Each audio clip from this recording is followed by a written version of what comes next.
We've signed up a number of chapter members to basically have their 5 minutes of fame.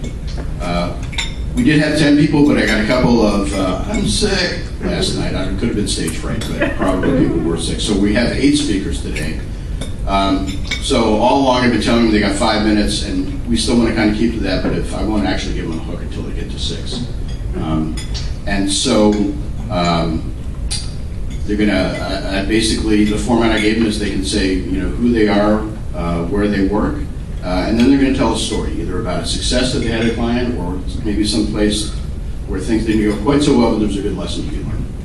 And we're going to try to make it as fun as possible, and each of them will receive one of the great awards of all time, the Big X. So I have enough up here for every speaker. All right, we need to make sure that we give them a lot of applause. And I'm going to be emceeing things, so. So top and hat. All right. So we're going to start off with Brooke Tucker, and then Ben Wells is going to be after that. And everybody, let's give it up for Brooke Tucker.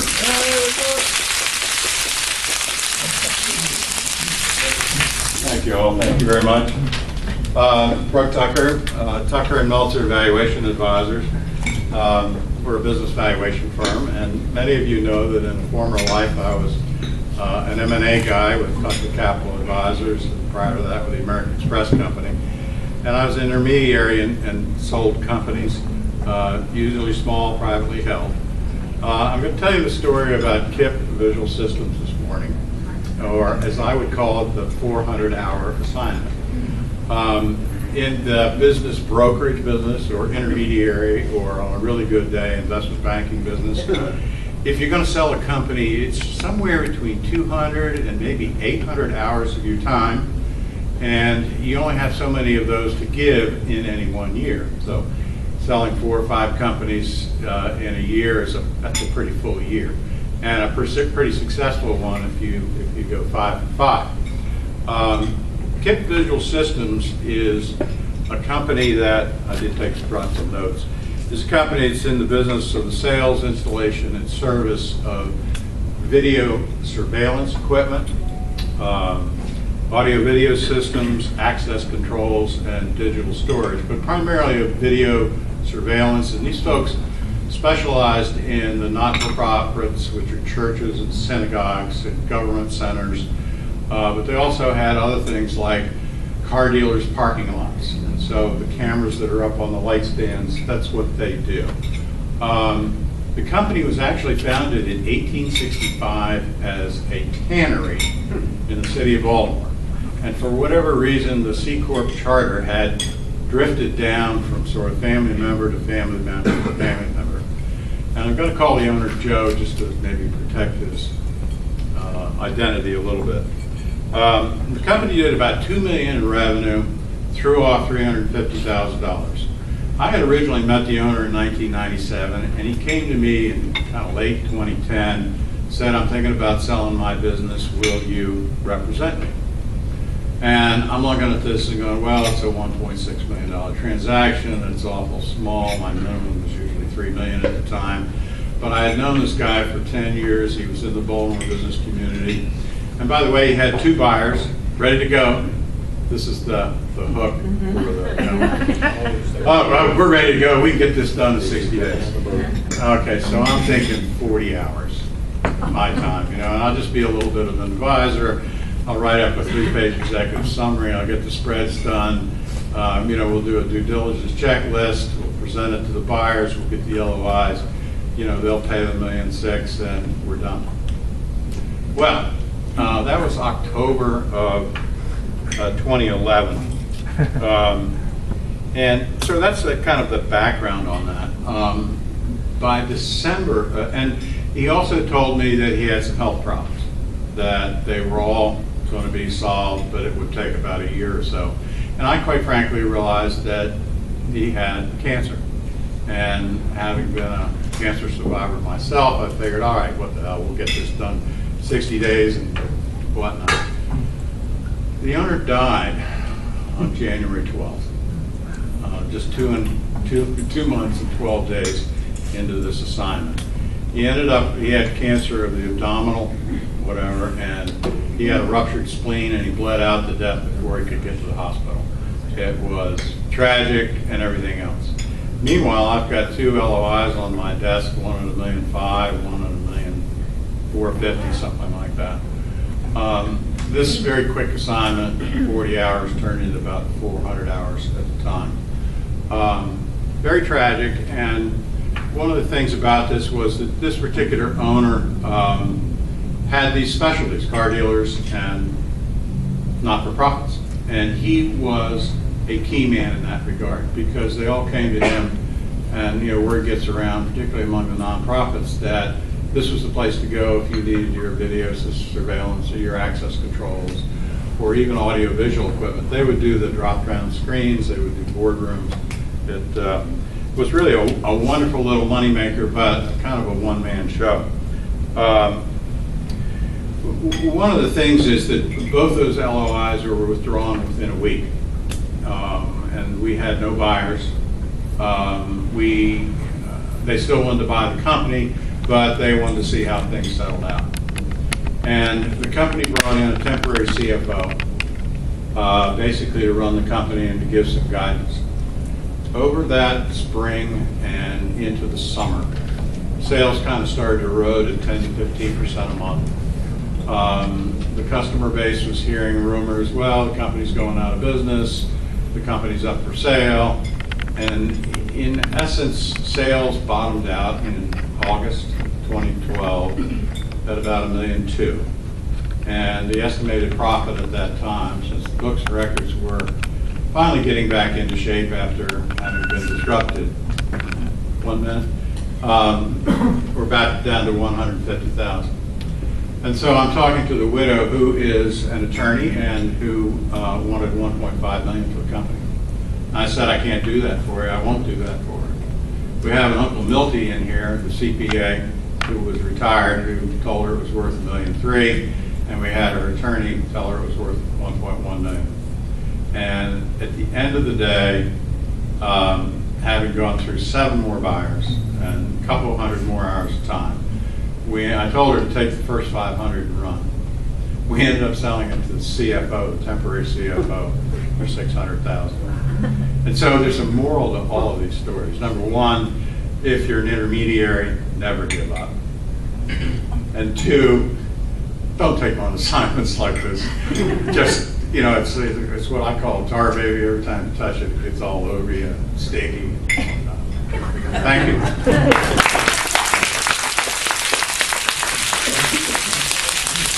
Wait. You need your big exit. All right.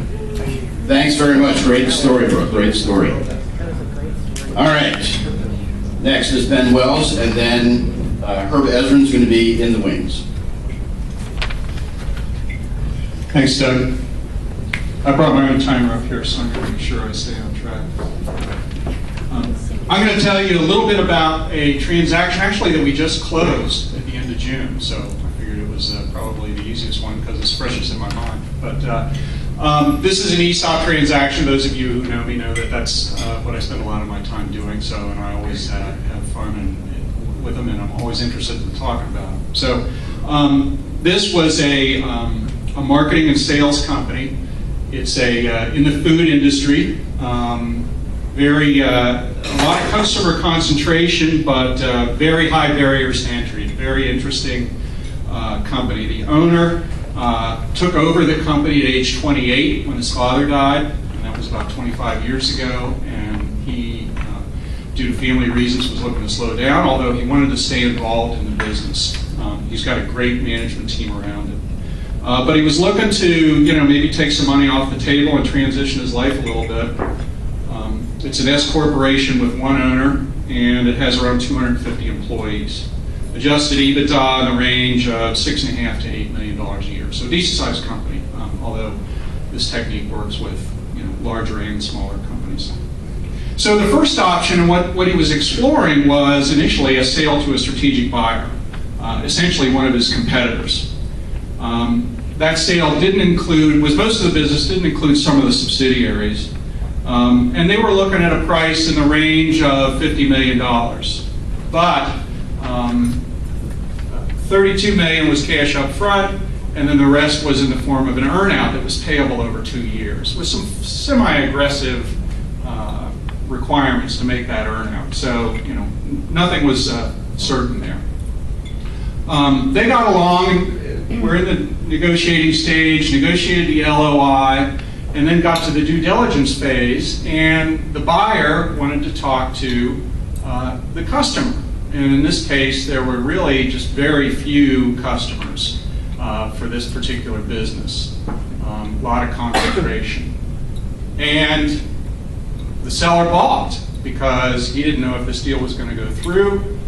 He talks to his customer, that could, who knows what effect that's going to have on the relationship. It's going to mean that this competitor can come in and, if the deal doesn't go through, maybe say, hey, this guy's in the market, he's not going to be around, really potentially weakens his position. But, if you put yourself in the buyer's shoes, you can sort of understand why they why they'd want to talk to him. So, that caused the whole transaction actually to break down. It wasn't a money thing. The seller was actually, pretty happy with the money. So the seller was looking for other alternatives and decided that, an ESOP was a good possibility. So we were asked to, actually, this was a client of our firm, so some other folks had been working with them, and when they decided to focus on an ESOP, I got involved. So we started looking at an ESOP sale, and in order to make that maybe a more interesting option, they decided to add a couple of other subsidiaries that had about $1.5 million to $2 million in EBITDA a year. So we're increasing the value of the company in that way, and it just made more sense in an ESOP structure to do that. So we hired a firm to look at the company, do a valuation, although we kind of knew what the value was, right, because we had a third-party buyer out there. But in order to basically market the company to the lender and to help us in the process of negotiation with a potential trustee, we hired a firm to put together a package on this company, and then looked at a structure. And the structure that we ended up looking at was a redemption of stock by the company in exchange for cash, which would be provided by a bank loan, plus seller notes. And the seller notes would come with attached warrants. So we hired a trustee, formed an ESOP. Long story short, we ended up doing a transaction for a valuation in the high 50s. The seller walked away with around $20 million in cash, the rest in seller notes, plus attached warrants. So in other words, the notes were at a fairly low interest rate, but he's getting probably more interest on those seller notes than he would have gotten just on the cash that he would have walked away with. He stays involved with the company. He's got a 5-year employment agreement, so he's going to continue to work for the company, continue to draw his same salary. His key employees are getting stock appreciation rights, so they've got a share in the upside in addition to the participation in the ESOP. The customer loves it because it's continuity, there's continuity of the business, plus they love the whole employee ownership thing. So overall, we have a win-win-win. The employees love it; they're excited. The key executives love it because they've got stock appreciation rights plus the ESOP. The customer loves it because they've got continuity of the business, and they know that it's going to continue to be a great supplier for them down the road. And the owner loves it because although he's not walking away with quite as much cash, he didn't need that much cash to begin with, and he's happy to continue to have an ownership interest in the business and also to continue to have a job and to see the company carry on. So that's my story. All right.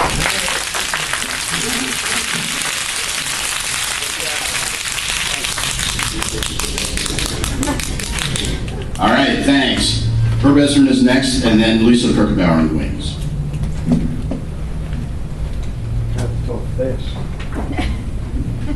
I'll try to do this quickly. About 6 years ago this month, I received a call to work with a company in Westminster, Maryland. It's a manufacturing company that owned 10 acres of ground and a 165,000 square foot building. By the way, I'm also a real estate broker, so I could do this. Went to meet with them. The corporation was in a Chapter 11. The company operated on half of the property and had a tenant for the other half who pulled out and he couldn't find a tenant for it. So he's taking money from the corporation to pay the mortgage on the property. He owes it to GE Capital, and they're tough. And they're also tough with a law firm in Baltimore, whose name I've forgotten, I won't forget.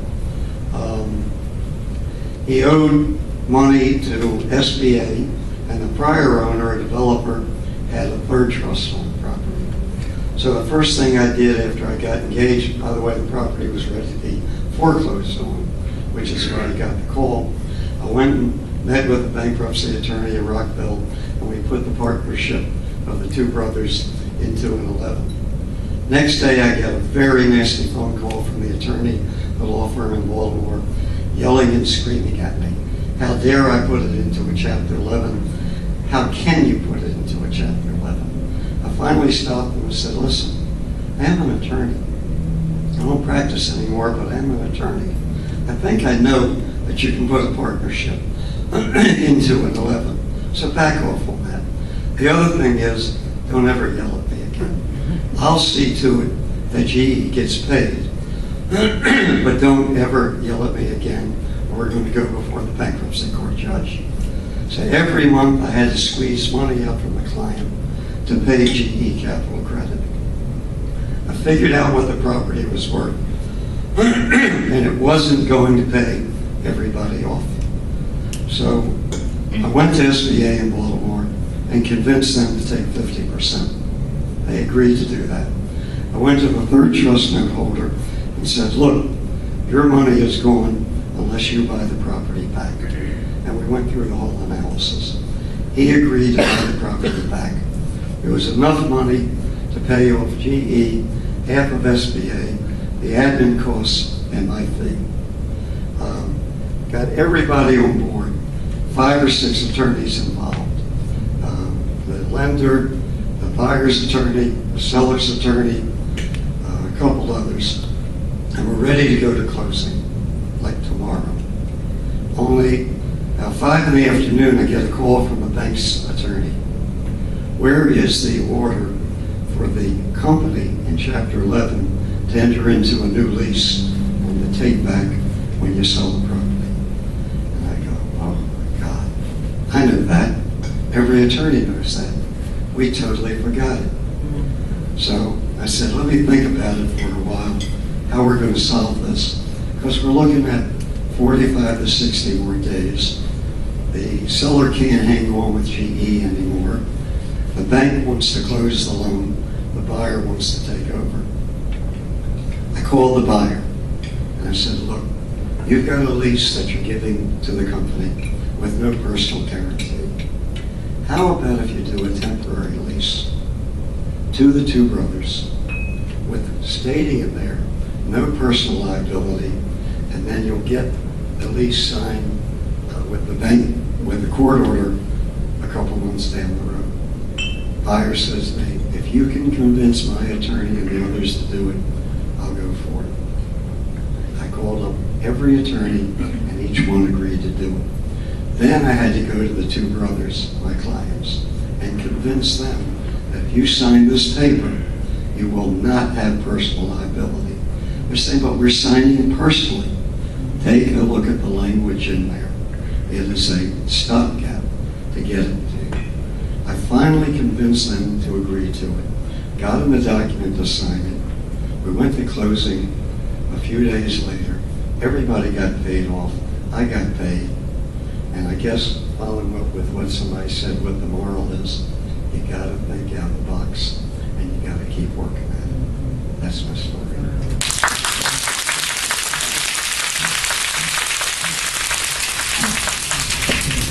Don't we have great members in this chapter? All right. Thank you. Next is Lisa Kirchenbauer, and then Robert Rubin is going to be next after that. Good morning. I'm Lisa Kirchenbauer. I'm president of Omega Wealth Management. And what we specialize in is something that's more like holistic wealth management. We do a lot of work with entrepreneurs and with people in significant transition. So this story actually will cover both of those. I'm going to tell you a little bit about one of my clients, Greg. Now, Greg has actually been my client since he was a little guy and had a custodial account with me because I actually had his dad's or parents' and grandparents' money. Greg is a serial entrepreneur and didn't really do a lot of work with him until about maybe 10 years ago or so when he was leaving his first business. They had the chance, it was IPO'd and he took some cash. Most of it ended up in the house and I think in his pocket and not in an investment portfolio, but that was the first exit. The second one is where I really got involved. So he had created a second business, he's a serial entrepreneur, and so he all of a sudden, he'd been working really hard, traveling a lot, had been away from his wife and kids a lot. He was a really devoted dad, coached soccer, was just very engaged, but he'd been traveling a lot. And what he realized was he had an opportunity to sell his business, actually back to the first company he had been at. He had a sweet deal for $10 million.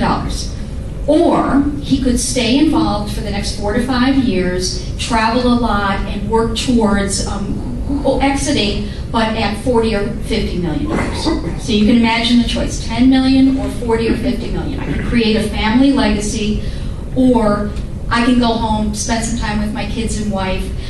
Because what was going to happen is that in that 4 or 5 years, 2 of his kids would have gone off to college.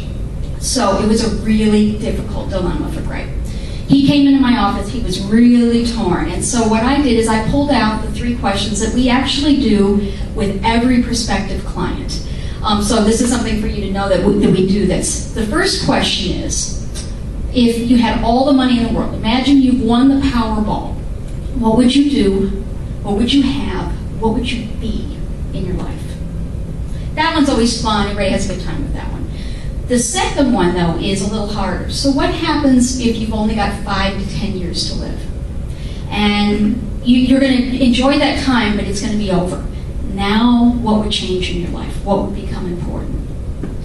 Then there's the third question. Imagine you've only got 24 hours to live. Now, this isn't I'm going to run around and try to do everything I can, gather my family. It's all you get to do is ponder what regrets you have, what you didn't get to do, what you're going to miss, what didn't happen in your life.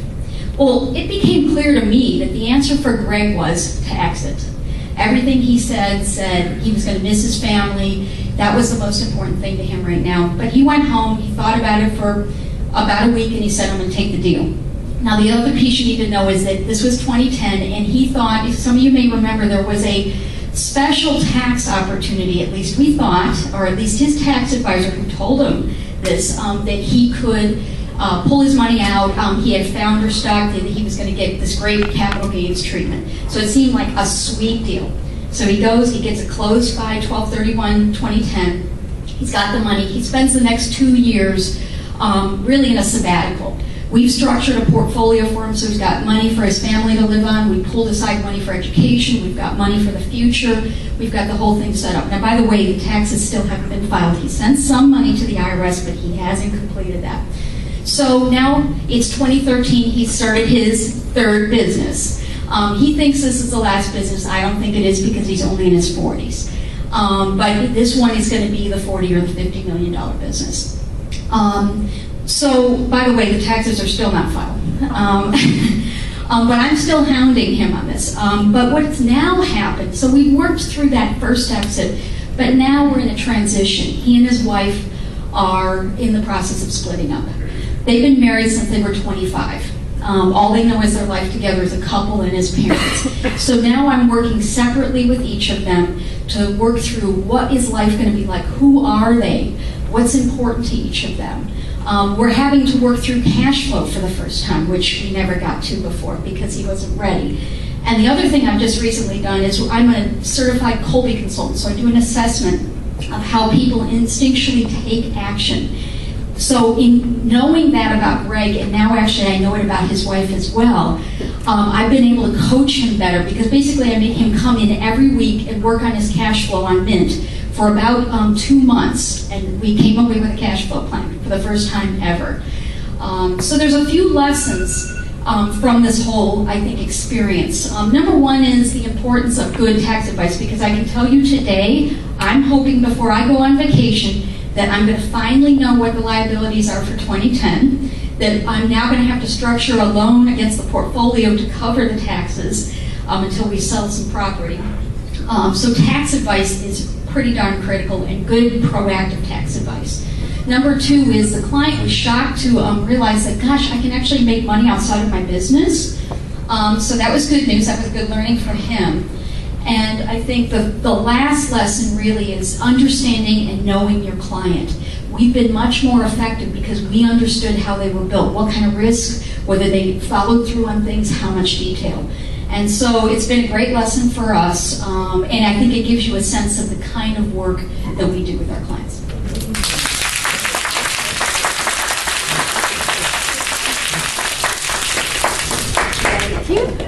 All right. Put your hat on, Doug. All right, so we have Robert Rubin next, and then Ted Lauer is going to be after that. Thank you. Doug, you do a great job, and anybody who can get me to pay $20 to stand up and listen to myself is going to be pretty good. I'm Robert Rubin. I'm president of FBV Capital Advisors. We're a 100% owned subsidiary of Freedom Bank of Virginia. Freedom Bank is a small community bank out in Fairfax. A lot of you would say, well, how did they get into that business? It actually makes a lot of sense. Freedom has a very strong footprint in government contracting. That's been where I've cut my teeth over the past 2 years. And we have a very supportive board. It just made sense. Actually, besides big banks in the area, it makes it so that Freedom is the only bank in this area that could say they give full cradle to alter financial resources. But anyway, at FBV, we specialize in M&A advisory for technology-oriented companies, particularly in government contracting. And over the past 2 years, most of my business has been dealing with companies in the Intel community. We tend to deal with smaller companies or companies that have a little bit harder story to realize.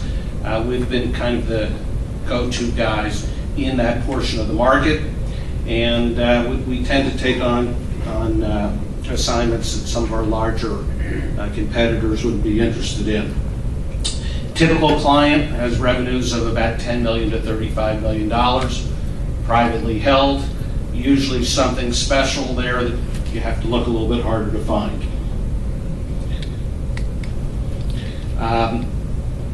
What I wanted to talk about today is a trend that I'm seeing, given what's going on in the local economy, and particularly with government contracting, where you're challenged with growth and profitability, a trend which I'm calling strategically the forgotten M in M&A, mergers and acquisitions.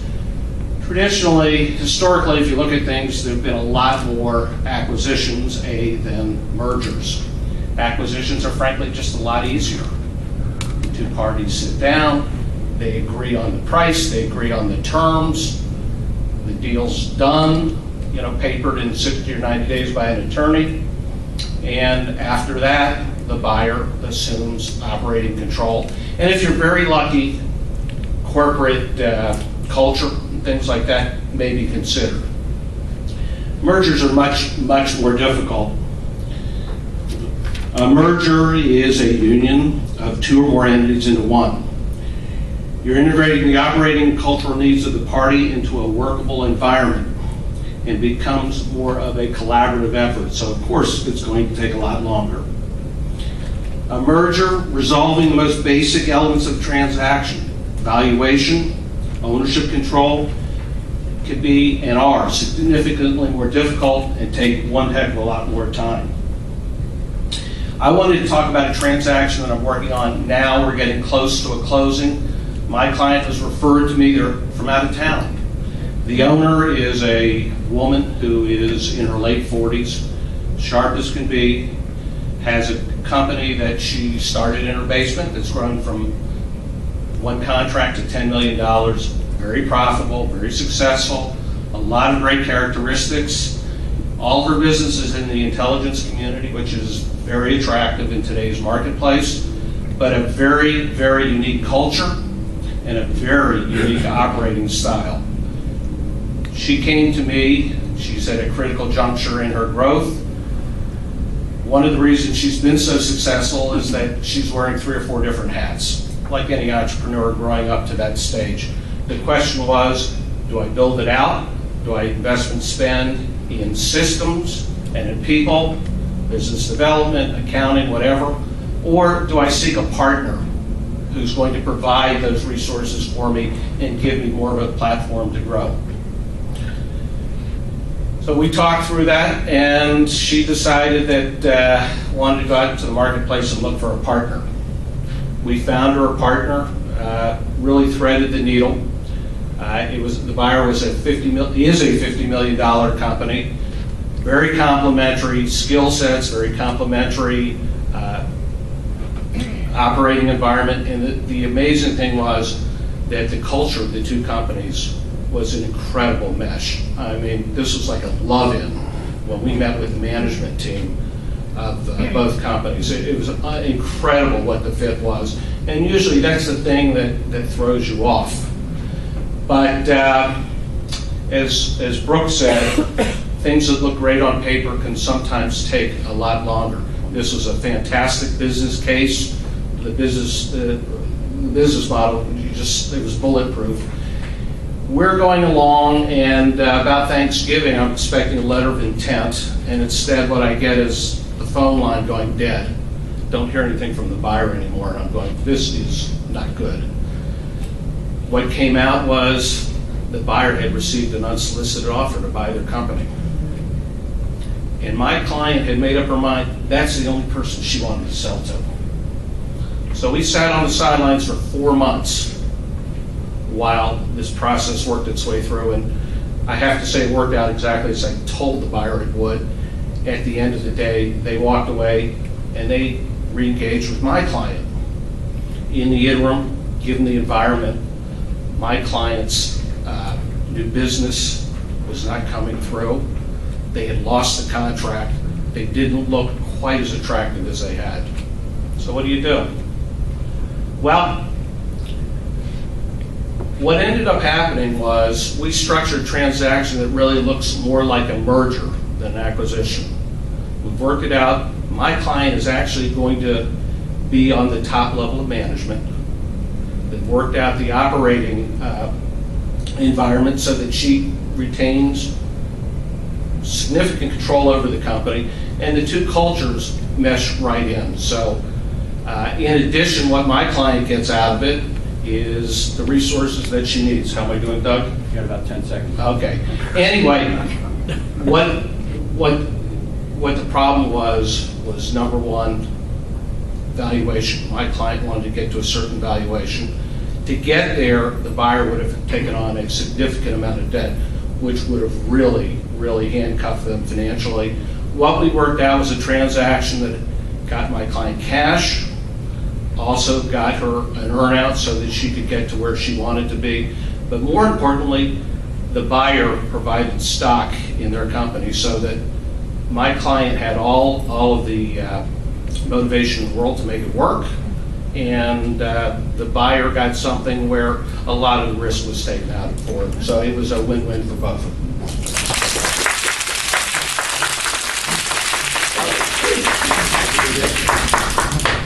All right, so Ted Lauer's next, and then Ed Davis is going to be after that. I want to thank everybody for kind of sticking with the time frame that we talked about. We actually have a little bit of time at the end, which we can use for networking, but if you're feeling inspired, I want to have your own 5 minutes of fame. I want to volunteer at the end. Start thinking about it now, because we probably have time for one other person. Thank you, Doug. I'm Ted Lauer with Access National Bank. We're headquartered in Reston, Virginia. My responsibility there is for leverage financing. What we're doing there is lending to small to lower mid-market businesses. And the secret we have for how we do that creatively is often SBA guaranteed loans. So I have two stories today. So I gotta be efficient in how I tackle this in order to get them both in the time frame. One's about organic growth, the other's about an exit. And SBA played a common role in both of those. First, the organic growth story. We met, we're referred to a company in Tyson's that does IT staffing.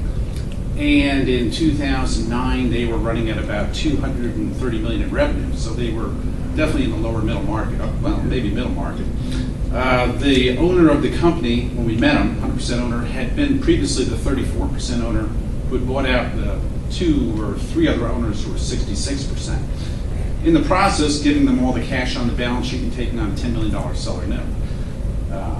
One of those terms in that seller note was a little problematic. It was a cash flow recapture provision. So that 4-year seller note, the more profitable he became, the faster he paid it back. It was down to 2.5. It was a 2.5-year payout run rate based upon the performance he was having. He found himself a little bit illiquid, and he was looking at the fact that he had a company. He bought him out at a valuation of $30 million, so he paid him about $21 million for 2/3 of the company. And he was at risk for going illiquid because he was growing so fast. His receivables were running up, and he was repaying them on a 2.5-year clip.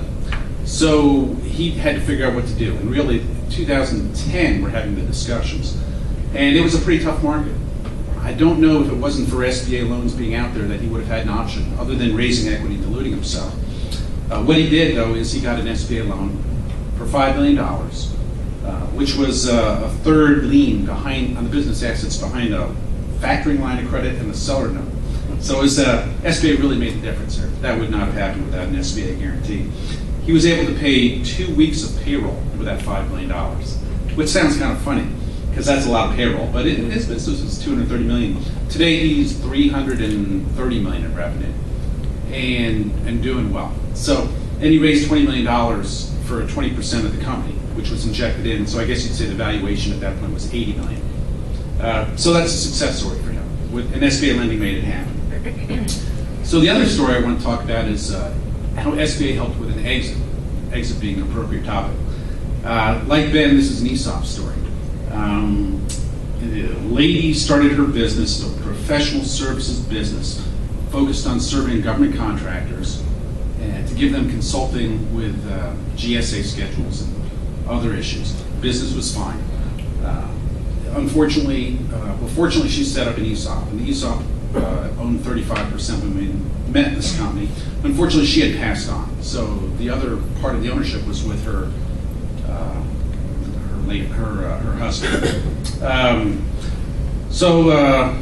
He was in a situation where he wasn't really much involved with the business, but he needed an exit, and it was still difficult times. It was 2012, but he did see a window to get out with tax reform, hopefully helping him to make a tax-efficient exit. And in that case, the idea was out there to sell his 60% to the ESOP, letting the ESOP become 100% owner of an S corp, which at that point makes it tax-free. Because if an ESOP owns 100% of an S corp, the S corp doesn't pay taxes; it passes through, and the ESOP doesn't pay taxes because it's an ERISA plan. So with that tax-efficient structure for the company, he was able to get the financing, an SBA loan again, to fund 90% of that purchase of that 60% block of stock. So now the company operates income tax-free, at least federal income tax-free. And it turned out to be a great exit. So in the bottom line, why was it a good exit for the seller? Well, he got all of his money. He got the entire payment for the 60% he was selling. He also didn't have to guarantee the loan as he left. He didn't have to pledge any of his proceeds as collateral, and he didn't have to hold any seller paper. So he made a complete exit, and that was, in his mind, a success. Thanks, Ted.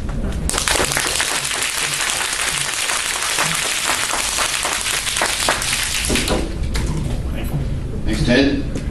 All right, Ed Davis, and then Michael Zwine's going to be after that.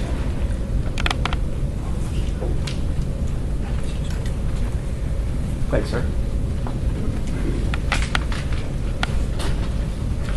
Good day.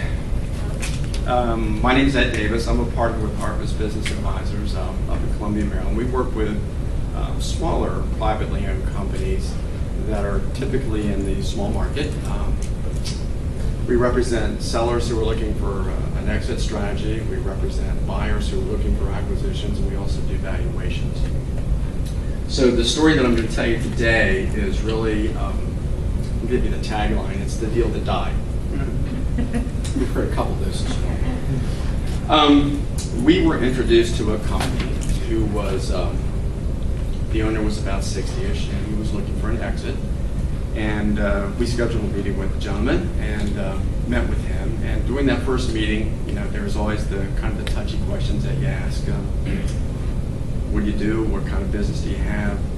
And what we learned from that conversation was that this was a 30-year-old company. They were a contractor. They had sort of a niche in alternative energy. And the market they were in was really residential and multifamily units. So they were a contractor that had a niche market in that area.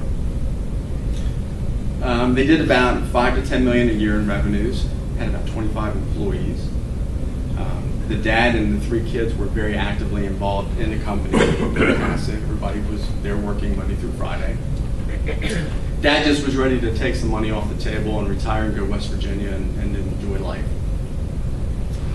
So in that conversation, when you get through the financial part of it all, you sort of talk about the non-financial questions, which is, let me sum it up, you know, what do you want to do and when do you want to do it?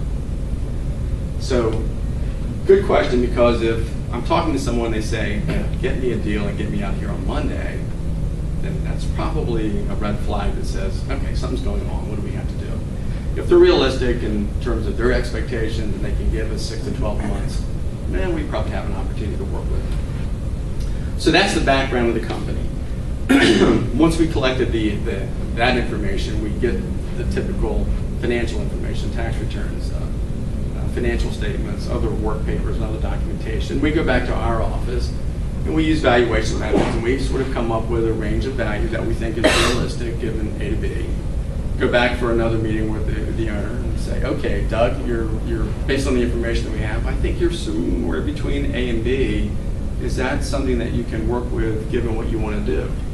Turns out it was. It was a realistic value for this gentleman. So we're then ready to go to work. And in my world, go to work means that we go back to our shop and start packaging together the information that we're going to deliver to the prospective buyers.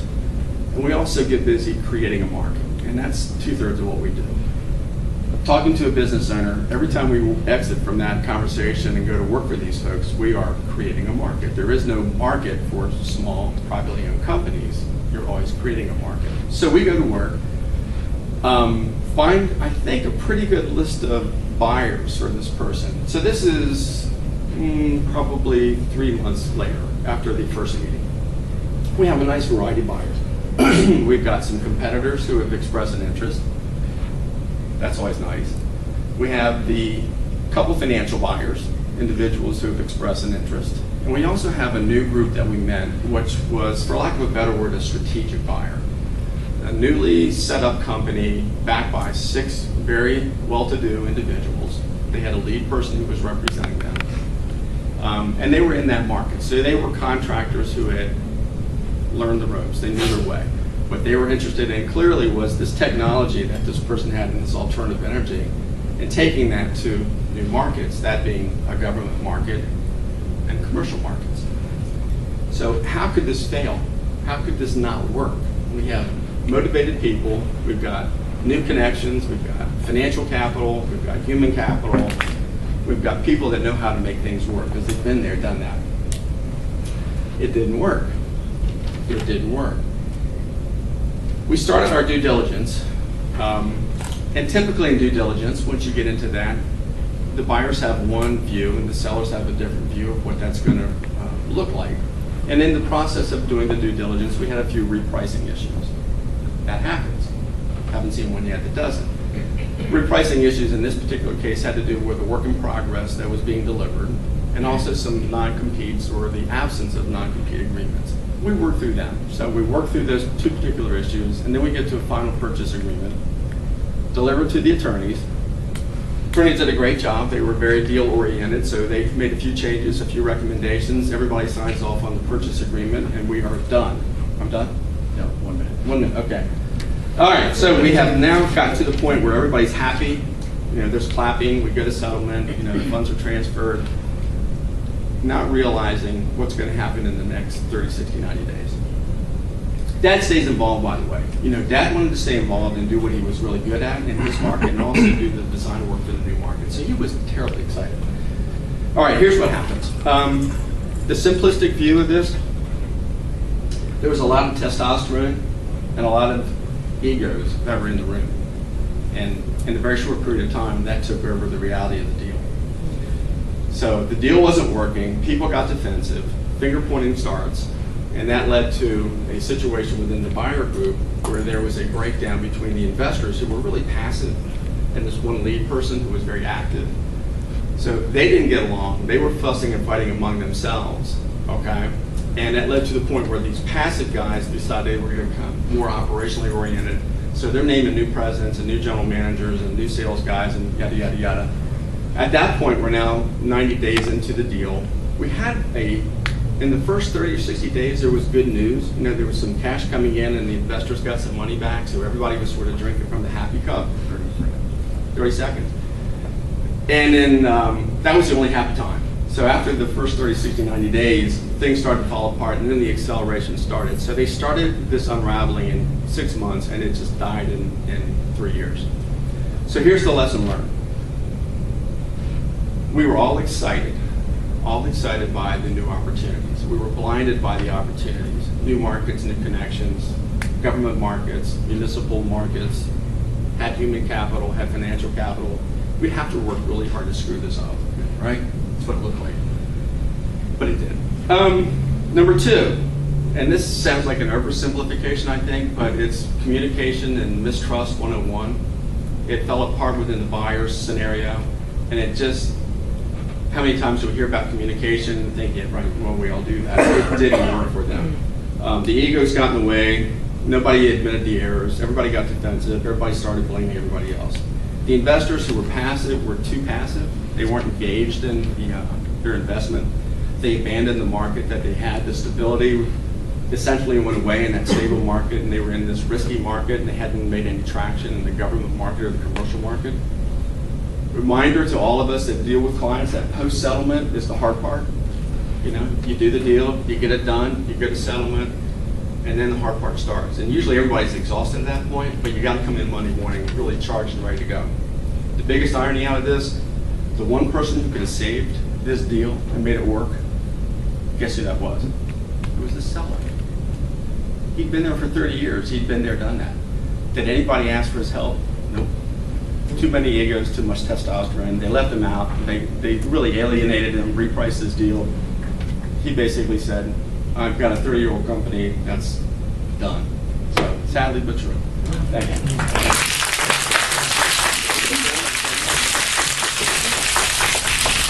All right, our last officially scheduled speaker is Michael Zwang.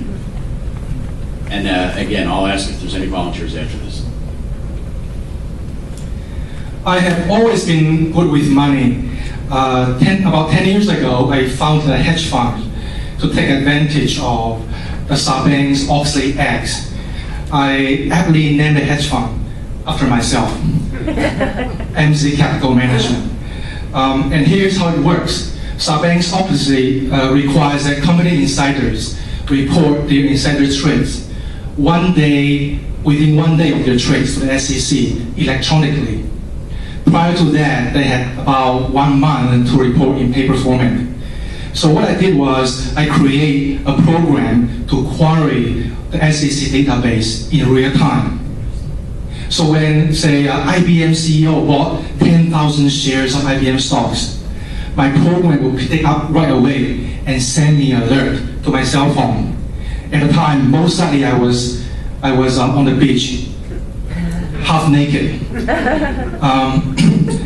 And once I get an alert, I will call my broker right away and tell them to follow the trades. 1 week later, when the news get to Wall Street Journal, the stock would pop and I would sell. So money was easy. There's one time I was telling the story to a room full of audience. There is some guy from the audience yelled to me and said, "So which half is naked?" Give me a break, people. I am in West Palm Beach. I have to wear a hat. Anyway, money was easy, but deep down it was actually quite empty. I don't find the work rewarding. I don't find my work meaningful. Until one day I got a call from my own doctor, and he said, Michael, I can't be your doctor anymore. What's up, doctor? Is it my insurance? I can pay you cash. No, Michael, I'm just diagnosed with pancreatic cancer. I only have a few more months to live. I was shocked by the revelation, so much so I don't know how to say. So we continue. Michael, here's the things. My family is totally not prepared financially. I know you're a financial planner. Can you come help us? I wasn't a financial planner. I was a hedge fund manager of a sort, but apparently my doctor thought I'm a financial planner. But how can I say no to my doctor who is dying? So what ended up happening is 3 days later, I'm at his house, meeting with his family, helping them gathering their legal and financial paperwork in preparation for his imminent passing. Long story short, 3 months later, he passed away. I stayed on board to help them make the necessary transitions and take a few more months. And one day when I was meeting with his surviving family, his wife suddenly gave me a big hug and said, Michael, I don't know how I can thank you enough, because without your help, I don't know how I can handle all of this. And that's the first time I felt that my work has meaning. I feel very rewarded by what she said, even though I didn't make a dime from all the things I did. And I thought to myself, wow, maybe this should be what I do instead of being a hedge fund manager. So in the next 2 years, I transitioned my firm, MZ Capital, into a full-fledged independent wealth management firm. There's also an important lesson I learned from my doctor's experience. You never want to die before you have done exit planning. Because he has a practice that brings in about close to $2 million in revenue. If he had a buy-sell, he could have probably get $1 million before he died, but he did not have anything. So his surviving family ended up had to fend for themselves, and as a result, their life is not as good as if he had done exit planning. And that's a lesson I learned from that experience. Thank you for listening.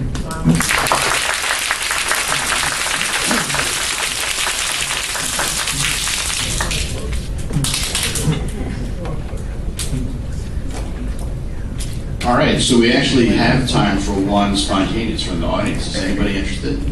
Kevin? All right, Kevin Learned. Kevin.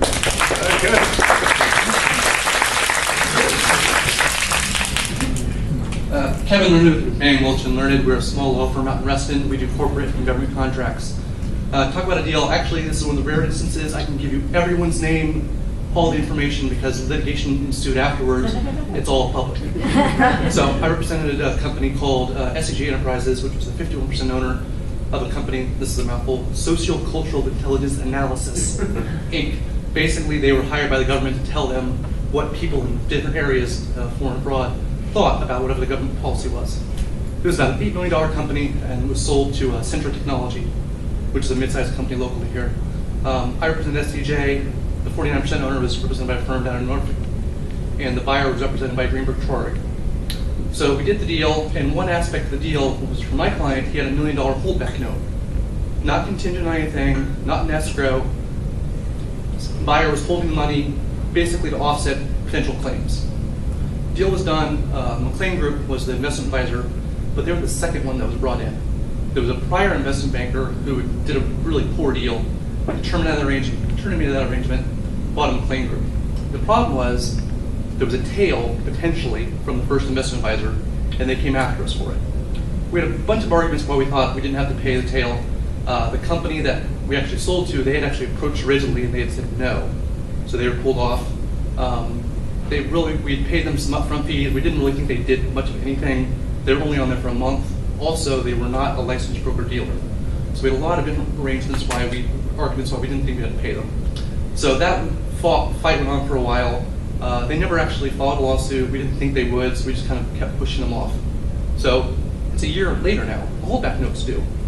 So we contact the buyer and say, by the way, make sure you pay us the holdback note. It's due, in a few days. Oh, you know what? We think there's this claim out there. It's not been resolved. We're going to hold back money on the holdback on the note. Our response, you can't. I mean, yes, there's offset for claims, but there are no pending claims. There's offsets for losses, not for claims. There are no losses. Nothing's been paid out. We acknowledge that if we have to pay it out, we will. But as of right now, you have no losses. There's no offset. They disagreed. Well, long story short, we sued them on it. Court found in our favor. The provisions in the purchase agreement we thought were very clear. That's how we drafted them. We understood the situation. Buyer's counsel apparently did not. Even after the fact, they still didn't understand the contract that they agreed to. Summary judgment across the board found in our client's favor. The client got all of his money back, got a late fee on the promissory note because it wasn't paid on time. It's a promissory note, collections fees. Other side paid almost all of our attorney's cost. Client got all of his $1 million back, out the door. Maybe litigation never saves you money. And I rarely tell clients they should do it. This is one of the few instances you should. It cost him $15,000 out the door, and he got his $1 million back. I estimated the buyers probably racked about $300,000 between their own legal fees and ours. So the lesson learned from this: when your attorney starts doing niggly points on agreements, there's reasons why. That language, little words come back and bite you. In this word, the word was may. You may offset for claims. And with the may, it was a really weird English grammar thing with the other side went back and forth on. The judge kind of kicked it out, but out in our favor. The other thing to remember too is, just because it's a big name firm doesn't necessarily mean they get the best service. Thank you very much.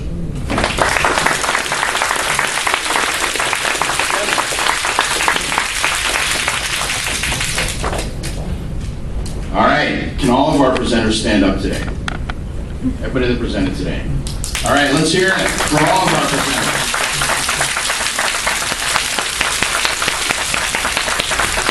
All right, so I'm interested in any feedback after the meeting about whether you think this was a good experiment or not, whether this is something we should try to do annually. And thanks again to everybody. We have the room till 9:30. We're off in August, although if Herb's able to organize kind of a happy hour, we'll get the word out about that. Otherwise, we will see people the third Thursday in September up at Timpano's for a presentation then. And thanks again. Everybody have a great summer. Thanks.